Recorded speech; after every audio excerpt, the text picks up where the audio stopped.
Hi, everyone, and welcome to this Resolve webinar. Our focus today is on those people who are trying to conceive during this COVID-19 pandemic. You might be somebody who has been trying to conceive for several months, and you were perhaps starting to think about seeing your doctor or maybe even seeing a fertility specialist. Maybe you've been trying for over a year and you've been reading about how to conceive and reading about your body and realizing, gosh, maybe it's time I went and saw a specialist. Maybe you've been thinking about actually seeing a specialist for a while, but you haven't quite done it. And now you may have some questions, and we have gathered experts together to do just that, answer your questions and talk about this new state of the world that we are in. Joining me today is Dr. Segal Klipstein. Dr. Segal, I know you like to go by that, is with InVia Fertility. She's in Illinois. I'm very proud to say she's a part of Resolve's Physicians Council, and we are so happy to have you today. Thank you for being here. Thank you, it's a pleasure. Also joining me is Lori Metz. Lori is a licensed clinical social worker. She's in New York. She does a lot of work with Resolve. And I love the acronyms after her name, because I'm sure you're wondering what the BC-TMH means. And Lori, it would be great if you could share right now what that means, because it's so perfect for the kinds of work that people are doing right now. Oh, well, thanks so much, Barbara, and thanks so much for having me here today. It stands for Board Certified Telemental Health Provider. Yeah, I mean, we're doing a lot of telehealth. So who knew there was a board certification in that? And I learned something new with that. So we're glad to also have you sharing your expertise with our audience. I just want to share about Resolve really briefly. If you have not connected with us on our social media platforms, I encourage you to do so. We have a tremendous amount of support, but also a way for you to connect and feel a part of a community. We're on Facebook and Instagram and Twitter and all of the social media channels. And we hope that you find comfort, but also connection and resources through our social media, as well as on our website. We do have special content right now for COVID-19. You can find it right from our webpage at resolve.org. So we're going to jump right in to get some tips from our experts if you've been trying to conceive and you're not sure yet how to proceed. So Dr. Klipstein, I'm going to start with you, and I want to just talk a little bit about kind of infertility in general and this particular time we're in. The people who are listening to this, who are in the process of trying to conceive, they may not even feel like they have infertility yet. No one has maybe even told them that. But maybe you could start by just sharing a little bit about your insights into this unique group of people. Yeah, I think it's really an interesting time because you know, those individuals who might be starting to think about building a family may have maybe been trying for a few months, aren't sure if they need help or don't need help, are in this sort of time where they feel like there's uncertainty about their fertility, but then also uncertainty in every part of our lives right now. So we don't know what tomorrow brings. We don't know where COVID-19 will take us. I think a lot of concern is that, you know, even if you wanted to go out and reach out and find a doctor, how do you even start when all the rules have changed? So what I would say is you know, as I think about this, as you're trying to get pregnant and you don't know if this is going to be the month or next month's going to be the month or what will happen, will I continue the pregnancy, will everything be okay?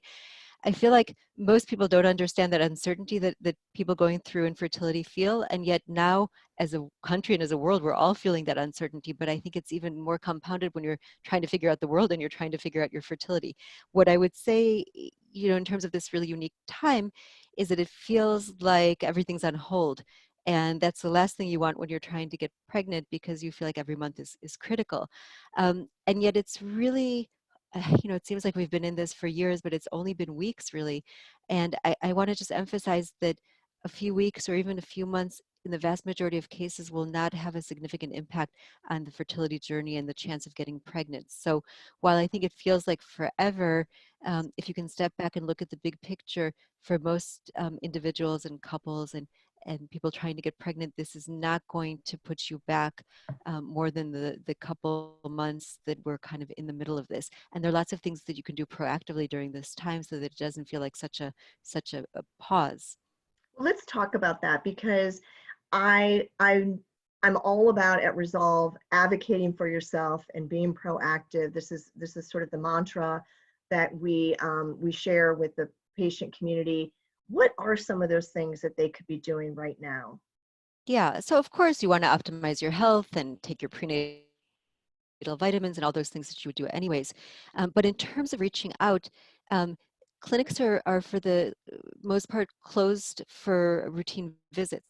On the other hand, the vast majority of clinics are offering telehealth visits. And whether you're an established patient and maybe you just had a pregnancy test or you're just going to start a treatment or you're just kind of getting ready to make a plan, or maybe you're someone who has never contacted a fertility specialist, now is a really good time to do that because there's a lot of availability.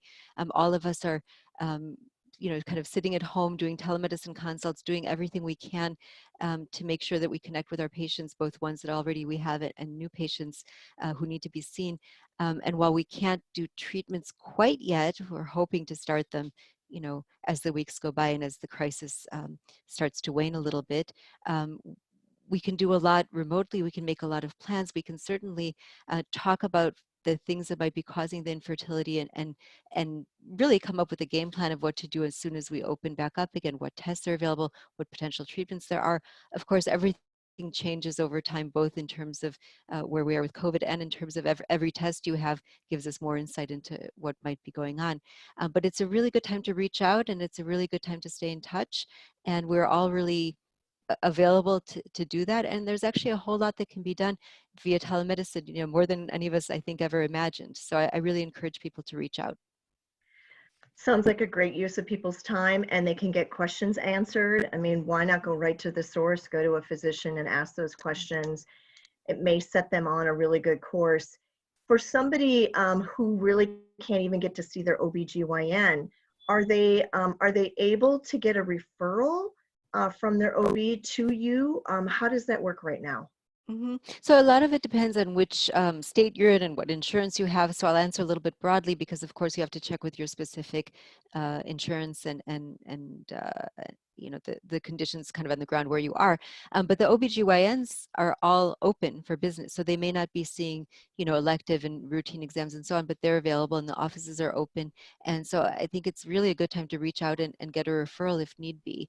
Um, there's no reason why you can't get the process started. And I think that what's important is to have a plan, right? And to have, while you don't know exactly when you'll be able to move forward with that plan, just having a step-by-step ABC. First, I'll meet the doctor, then I'll do these tests, and as soon as I can, I'll call with my period and so on.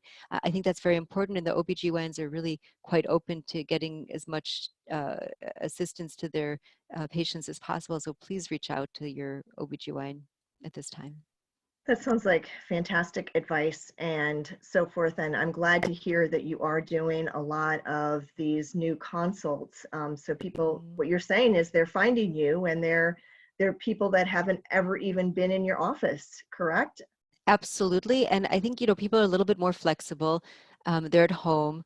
Their partners are often at home. It's nice to just have meetings. And what I've actually found, which is interesting, is that people are much more relaxed and comfortable talking from home. And so I think when you come to the doctor's office, it's sort of the sterile environment. It's not an environment you're comfortable with. This way, it's more like a chat. We're kind of sitting in our living rooms. We're talking with one another. I think it's a much more relaxed environment. And I think that helps the relationship building and the comfort level with moving forward. So yes, absolutely reach out, especially during this time when we're all sitting at home, working from home.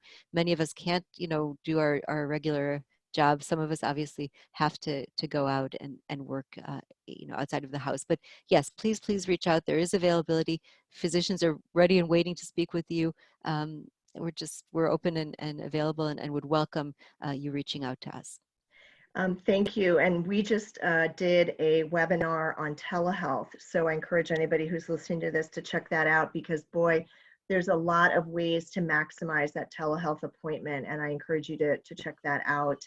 Lori, we are so glad to have you here as well. We always love to include at Resolve the mental health aspect of this family building journey. And those individuals that are out there trying to conceive, they're also have a lot of emotions and feelings right now. Can you, Lori, tell us a little bit about what you're hearing and what you know these people are experiencing? Oh, absolutely. And I am so happy to be talking, especially this week, with National Infertility Awareness Week. This is the only thing orange I could find in the house to put on for it. But it's the organization Resolve does so many wonderful things with this, and the support community that's available, I think, is profound.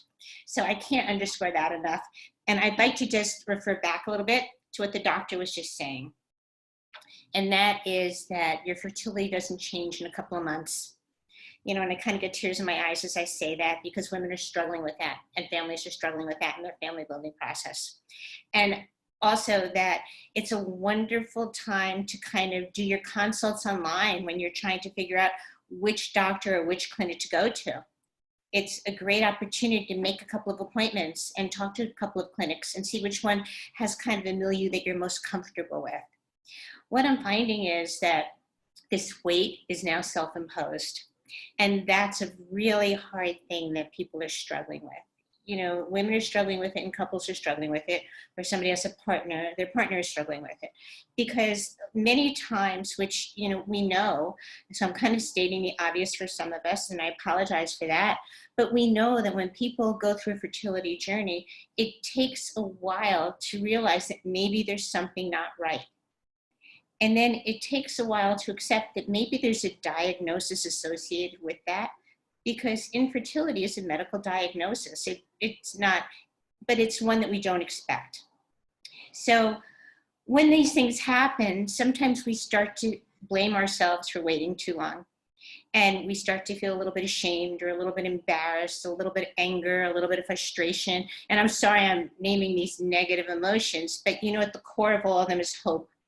And there's a belief that we're going to have our family.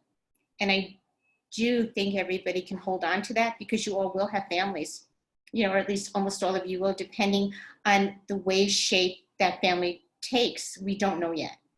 But that dream can come true. It's just a matter of how it comes true. So at this point, when you're first starting and you've waited all this time to decide to go to the doctor or to a clinic or talk to your OBGYN, whichever part of that process you're in, I think it's important to understand, if you start to question that wait, why you waited, because there was a reason for it.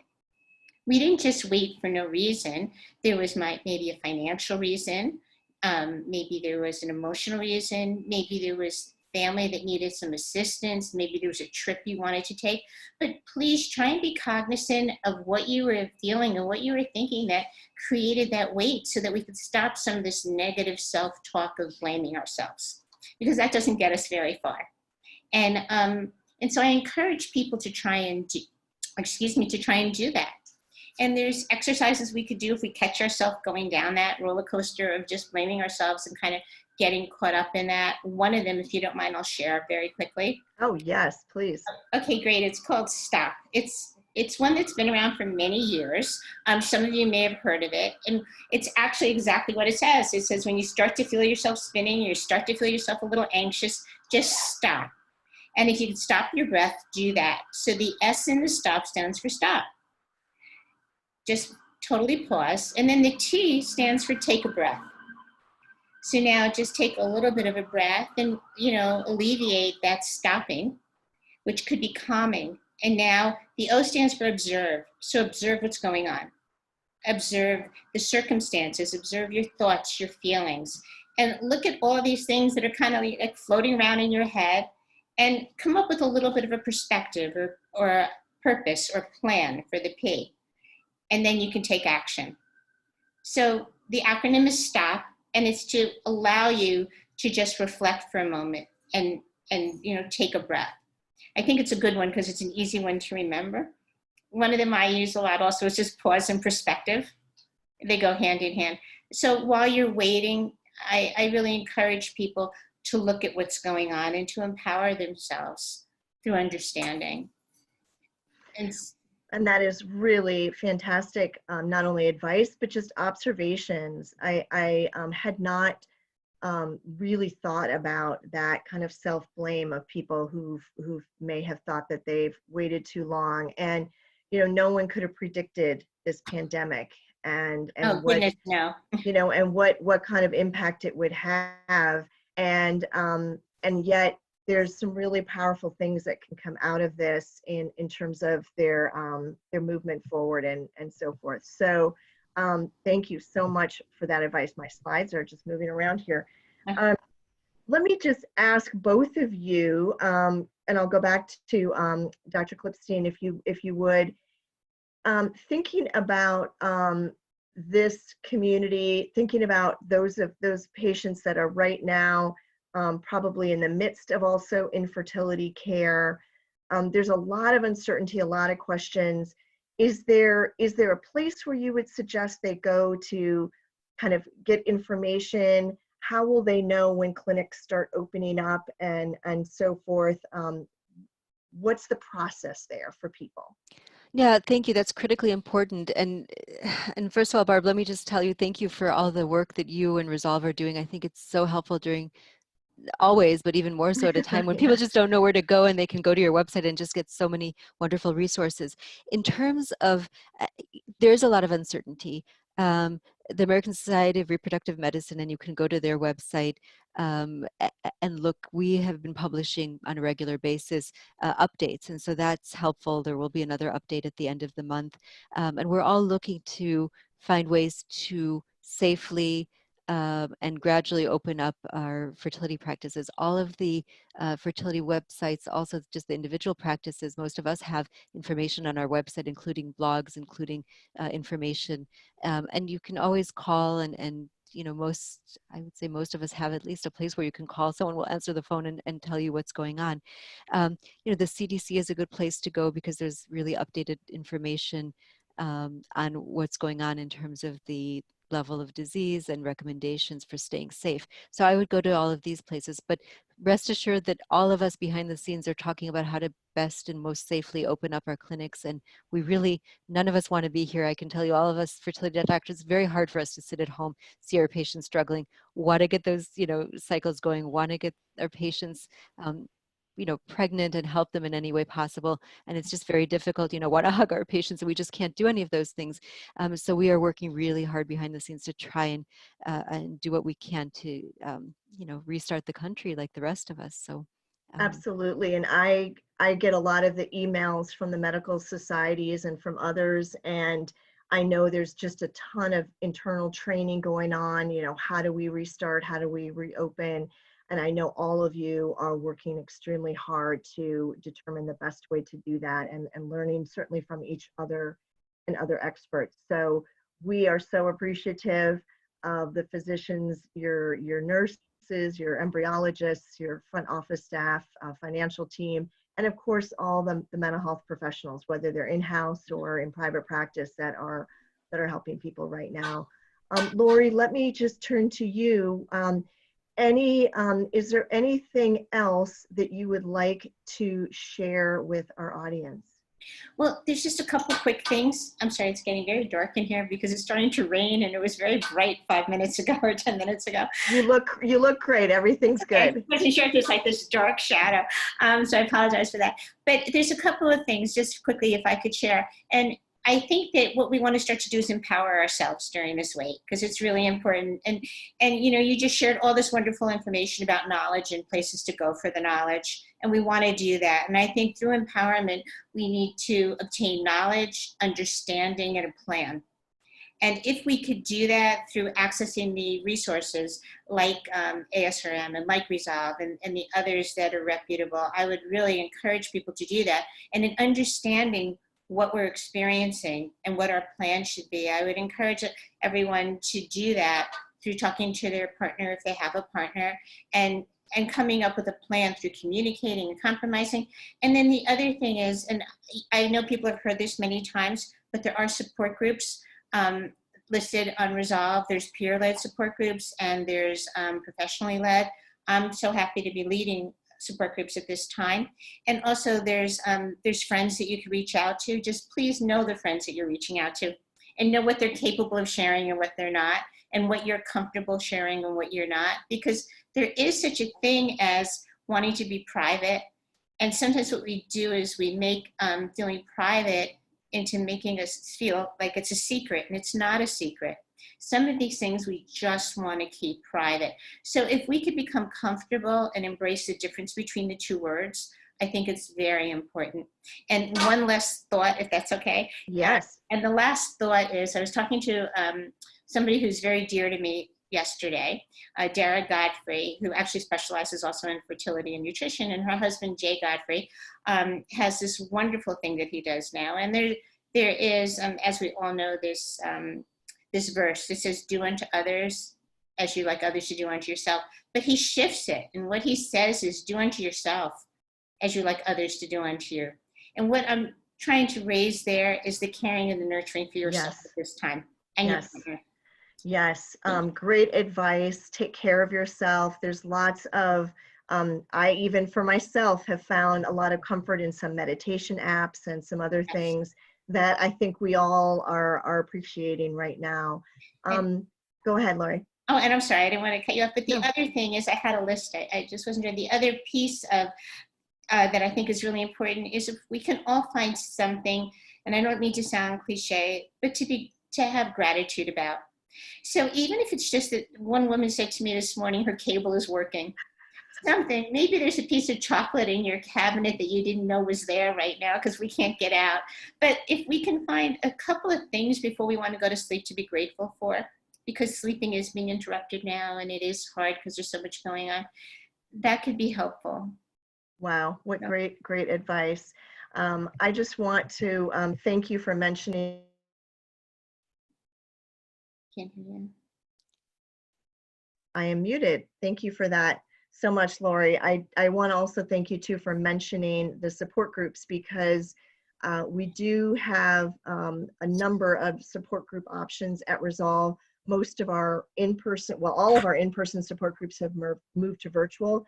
And then we're also trying out some nationwide virtual support groups. And we did that a few days ago and it was really successful. So even if you have never been involved in a support group, boy, now's a good time to try that. I want to thank you both so very much for joining us. If you're trying to conceive and it's not happening as quickly as you hoped, remember you're not alone. We would love to have you reach out to Resolve. Our website is resolve.org, and we hope you have found this information helpful. I want to thank you both, Lori Metz and Dr. Segal Klipstein. So nice to have you both, and appreciate your wonderful advice and expertise. Thank you. Thank you. Thank you.